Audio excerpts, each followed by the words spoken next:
तो आपका स्वागत है इस वीडियो में। इस वीडियो में आपको बहुत ही इम्पोर्टेंट टॉपिक यानी जो सन 2022 का यूपी टीजीटी का फॉर्म आया है तो उससे रिलेटेड यानी उसका पाठ्यक्रम रहेगा। अगर आप पेंटिंग ड्राइंग से तैयारी कर रहे हैं तो पाठ्यक्रम को जानना बहुत इम्पोर्टेंट है कि क्या पूछेगा एग्ज़ाम में।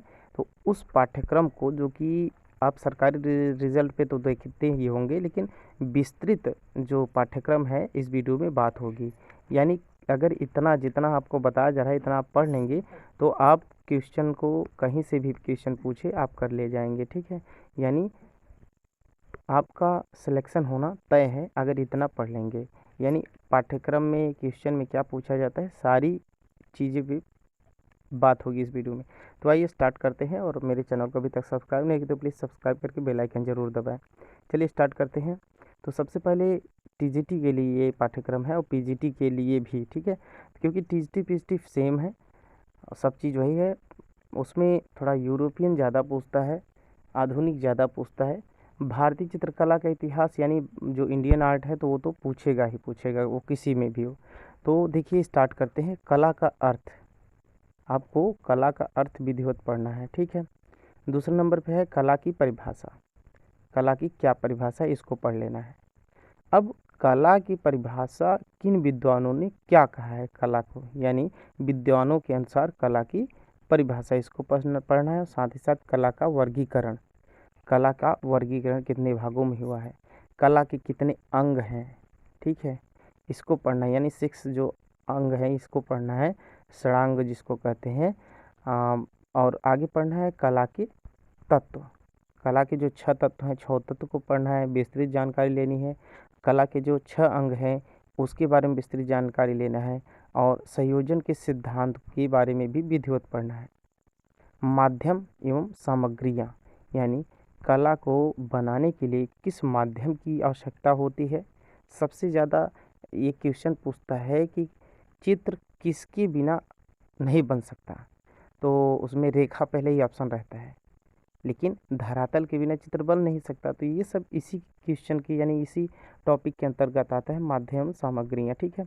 अब आते हैं भारतीय चित्रकला का इतिहास। तो भारतीय चित्रकला के इतिहास में आपको प्रागैतिहासिक से लेके पहाड़ी तक पढ़ना होगा पूरा। प्रागैतिहासिक से लेके पहाड़ी तक पूरा पढ़ना होगा। तो इसके लिए आपको कहीं से भी ऐसा नहीं है कि आपको यहाँ से नहीं यहाँ से पूछा जाएगा या यहाँ से पढ़ना है, पूरा विधिवत डिटेल में पढ़ना होगा भारतीय चित्रकला के इतिहास। और वहाँ पे प्राग ऐतिहासिक काल पढ़ना है, सिंधु घाटी सभ्यता पढ़ना है, यानी प्राग ऐतिहासिक काल को पढ़ना है साथ ही साथ सिंधु घाटी सभ्यता। तो सिंधु घाटी सभ्यता जो आता है आद्य ऐतिहासिक काल में आता है, तो सिंधु घाटी सभ्यता को पूरा पढ़ना है, जिसमें कि हड़प्पा मोहनजोदड़ो, ठीक है, जहाँ पे सारी चीज़ें जो खुदाई हुई हैं ये सभी चीज़ें पूछी जाएंगी। अब वैदिक सभ्यता को भी पढ़ना है, यानी इतिहास के अंतर्गत वैदिक सभ्यता आ जाता है। तो धर्म, बौद्ध, जैन, इन सभी से संबंधित बहुत इंपॉर्टेंट जो तथ्य रहेंगे उसको जानना जरूरी है। अब गुफाओं के बारे में विस्तृत जानकारी आपको लेना है। और गुफाओं में जोगीमारा गुफा सबसे पुरानी जो गुफा है, अजंता की, बाघ की, इलोरा की, एलिफेंटा गुफा, बादामी गुफा, इन गुफाओं के बारे में विस्तृत जानकारी आपको लेना होगा। आगे दक्षिणी शैली जो है, जिसे दक्कन की शैली भी कहा जाता है, तो दक्षिणी शैली जहाँ की काली घाट पेंटिंग बहुत फेमस है, तो दक्षिण शैली, बीजापुर, गोलकुंडा, इन सभी के बारे में विधिवत जानकारी लेनी है। साथ ही साथ मुग़ल शैली, बातें हैं बात मुग़ल शैली पर, तो मुग़ल शैली से बहुत इम्पोर्टेंट क्वेश्चन पूछे जाते हैं कि मुग़ल शैली का मुग़ल शैली की प्रारंभ कब हुई, किसके शासनकाल में हुआ, मुग़ल कला दूसरी है, मुग़ल कला, मुग़ल शैली, साथ ही साथ आपको पूछेगा चित्रकला का चरमोत्कर्ष और मुग़ल कला का चरमोत्कर्ष। तो यहाँ से बहुत डाउटफुल क्वेश्चन रहते हैं, तो यहाँ से ये बहुत विधिवत आपको पढ़ना होगा मुग़ल शैली, ठीक है। अब आगे आपको पढ़ना होगा राजस्थानी शैली। राजस्थानी पेंटिंग जहाँ की जिसके अंतर्गत किशनगढ़ शैली भी आती है, तो किशनगढ़ शैली का जिसे मोनालिसा कहा जाता है, तो किशनगढ़ शैली में आपका बनी ठनी रहेगा। ये सभी जितने भी निहाल चंद और सब हैं उनके बारे में पूरा विधिवत, पहाड़ी शैली के बारे में, जम्बू की शैली के बारे में, या 18वीं शताब्दी तक जो पहाड़ी की शैली रही सब के बारे में विधिवत आपको पढ़ना होगा। अब इसके बाद आ जाते हैं आधुनिक भारतीय कला। तो अभी तक यहाँ तक बहुत इम्पोर्टेंट है जो आपने पढ़ा। अब आपको पढ़ना है भारतीय आधुनिक कला। तो भारत के कला विद्यालय व कला संस्थान कितने हैं, कब उसकी स्थापना हुई, किसने किया है और कहाँ कहाँ है, ये पढ़ना है। आर्ट गैलरी कौन कहाँ है, किसने स्थापना किया था, कब स्थापित हुआ था और कहाँ की क्या फेमस है और किस गैलरी में क्या चीज़ रखा गया है।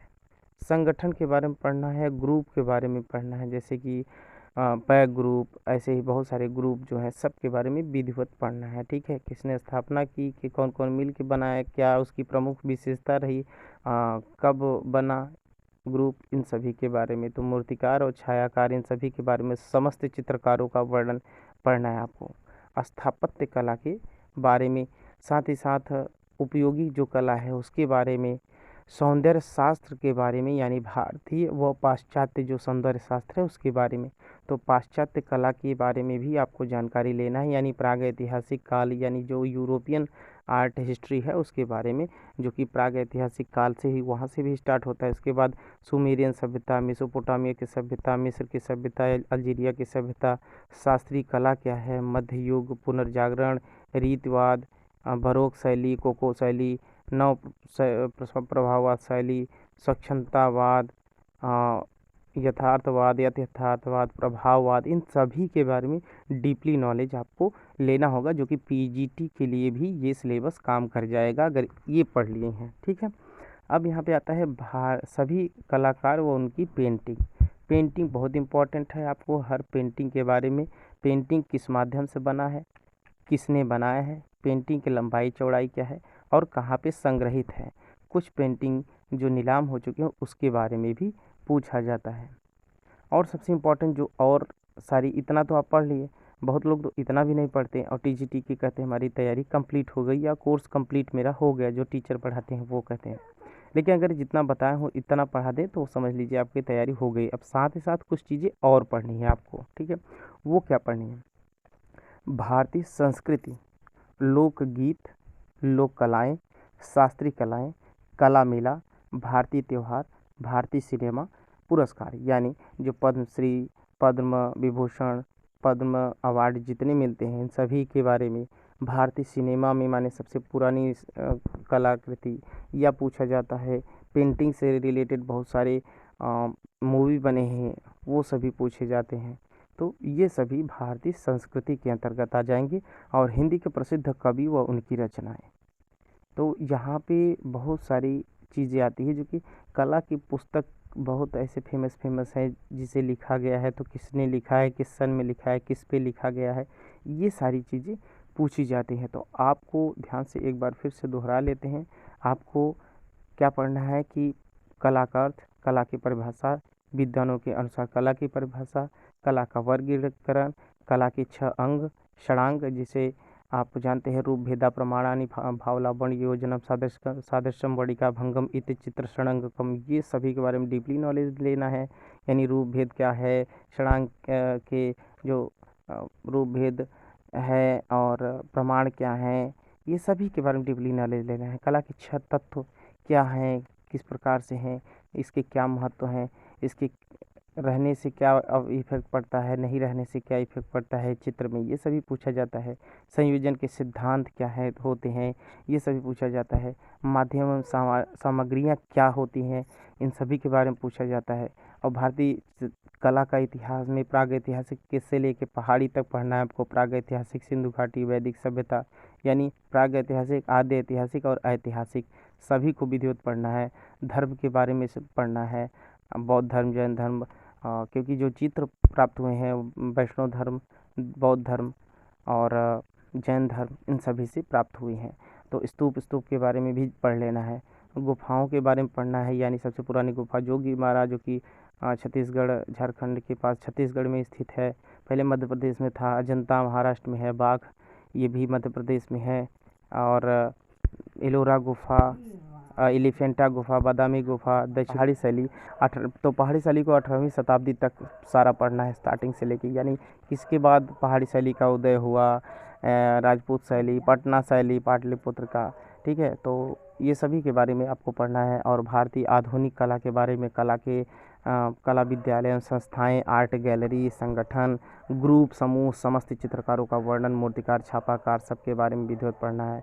सौंदर्य शास्त्र यानी भारतीय पाश्चात्य सब के बारे में पढ़ना है। प्रागैतिहासिक मेसोपोटामिया, मिस्र, अल्जीरिया, शास्त्रीय कला, मध्ययुगीन कला, पुनर्जागरण, रीतिवाद, बोरोक शैली, रोकोको शैली, नवशास्त्रीयतावाद, स्वच्छंदतावाद, यथार्थवाद, प्रभाववाद, इन सभी के बारे में विधिवत पढ़ना है। कौन सी किसके प्रारंभकर्ता कौन थे, किस वाद का कौन सा सबसे प्रमुख पेंटिंग रहा है, प्रथम पेंटिंग कौन रहा है, कब तक चला, कैसे विकृत हुआ, सब के बारे में विधिवत पढ़ना है। सभी कलाकारों, उसकी पेंटिंग, भारतीय संस्कृति यानी लोक कलाएँ, लोकगीत, शास्त्रीय गीत, कला मेला, भारतीय त्यौहार, भारतीय सिनेमा, पुरस्कार, हिंदी के प्रसिद्ध कवि और उनकी रचनाएं, ये सभी आपको विधिवत पढ़ना है यूपी टीजीटी और पीजीटी के लिए, दोनों के लिए, ठीक है। तो आपको देखिए टीजीटी के लिए तो बहुत करेंगे, आपको पीजीटी अगर नहीं भरे हैं तो क्या नहीं पढ़ना है इसको भी बता दे रहे हैं। आपको पाश्चात्य कला जहाँ पे लिखा है यानी प्रागैतिहासिक काल, मेसोपोटामिया, मिस्र, अल्जीरिया, शास्त्रीय युग, पुनर्जागरण, रीतिवाद, बोरोक, रोकोको, स्वच्छंदतावाद, यथार्थवाद, ये सभी मत पढ़िएगा अगर आप पीजीटी नहीं भरे हैं। लेकिन उसके बाद सभी आपको पढ़ना है जितना बताया गया है इसमें, ठीक है। और क्वेश्चन वहाँ से भी पूछा जाता है, ऐसा नहीं है, लेकिन एक क्वेश्चन पूछ लेगा पूरा समाप्त टीजीटी में, लेकिन पीजीटी में क्वेश्चन के भरमार ज़्यादा से ज़्यादा वहीं से रहते हैं। तो ये वीडियो कैसा लगा आपको बताना है कमेंट करके, और इस वीडियो को लाइक करें, दोस्तों तक शेयर करें। अभी तक चैनल को सब्सक्राइब नहीं किया तो प्लीज़ सब्सक्राइब करके बेल आइकन ज़रूर दबा लें, और अपने सुझाव ज़रूर दें। हमारे टेलीग्राम चैनल से जुड़ें, आर्ट ज्ञान कला सर्च करें, टेलीग्राम चैनल मिल जाएगा, वहाँ से जुड़ें। हमारे व्हाट्सअप नंबर पे आप मैसेज कर सकते हैं, ग्रुप में जुड़ सकते हैं, और टेलीग्राम चैनल से जुड़ सकते हैं, साथ ही साथ फेसबुक पेज से भी जुड़ सकते हैं। आपकी दिन शुभ हो, परीक्षा की तैयारी अच्छे से करिए, आपको सफलता मिले, इन्हीं शुभकामनाओं के साथ धन्यवाद।